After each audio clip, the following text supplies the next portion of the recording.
When they had finished breakfast, Jesus said to Simon Peter, "Simon, son of John, do you love me more than these?" He said to him, "Yes, Lord, you know that I love you." He said to him, "Feed my lambs." Have you ever done something you deeply regretted, knowing that you would face the consequences of what you've done? Imagine a young man who breaks something precious to his father. Prepared to repay what was broken and lost, he hears those unexpected words. "Son, what you did matters, but it doesn't change who you are. You're still my son, and I still love you." In the Gospel of John, we see the heart of God revealed in a similar way. After Peter denied him 3 times, Jesus doesn't respond with rejection. Instead, on a quiet morning, he invites Peter into conversation on the shore. A conversation that would bring a pivotal moment in his life. A restoration, a recalibration of his identity and calling. The Gospel of John, chapter 21. After this, Jesus revealed himself again to the disciples by the Sea of Tiberias, and he revealed himself in this way. Simon Peter, Thomas called the twin, Nathanael of Cana in Galilee, the sons of Zebedee, and 2 others of his disciples were together. Simon Peter said to them, "I'm going fishing."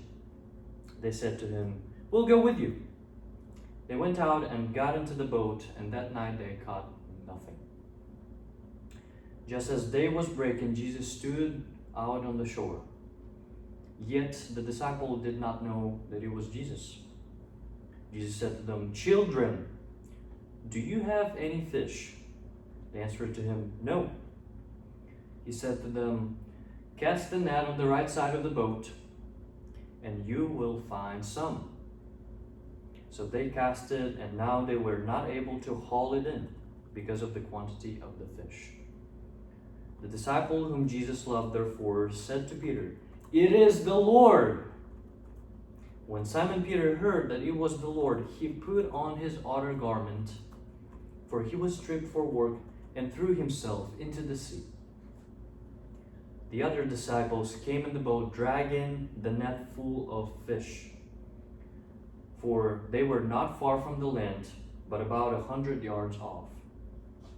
When they got out of the land, they saw a charcoal fire in the place, with fish laid on it and bread. Jesus said to them, "Bring some of the fish that you have just caught." So Simon Peter went abroad and hauled the net ashore, full of large fish, about 153 of them. And although there were so many, the net was not torn. Jesus said to them, "Come and have breakfast." Now none of the disciples dared to ask him, "Who are you?" They knew it was the Lord. Jesus came and took the bread and gave it to them, and so the fish. This was now the 3rd time that Jesus revealed to the disciples after he was raised from the dead. When they had finished breakfast, Jesus said to Simon Peter, "Simon, son of John, do you love me more than these?" He said to him, "Yes, Lord, you know that I love you." He said to him, "Feed my lambs." He said to him a second time, "Simon, son of John, do you love me?" He said to him, "Yes, Lord, you know that I love you." He said to him, "Tend my sheep." He said to him the 3rd time, "Simon, son of John, do you love me?" Peter was grieved because he said to him the 3rd time, "Do you love me?" And he said to him, "Lord, you know everything. You know that I love you." Jesus said to him, "Feed my sheep. Truly, truly, I say to you, when you were young, you used to dress yourself and walk wherever you wanted. But when you're old, you will stretch out your hands, and another will dress you and carry you out where you don't want to go. This he said to show by what kind of death he was to glorify God. And after saying this, he said to him, "Follow me." Peter turned and saw the disciple whom Jesus loved following them, the one who also had leaned back against to him during the supper and had said, "Lord, who's that is going to betray you?" When Peter saw him, he said to Jesus, "Lord, what about this man?"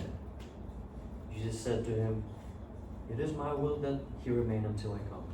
What is that to you? You follow me." So the saying spread abroad among the brothers that this disciple was not yet to die.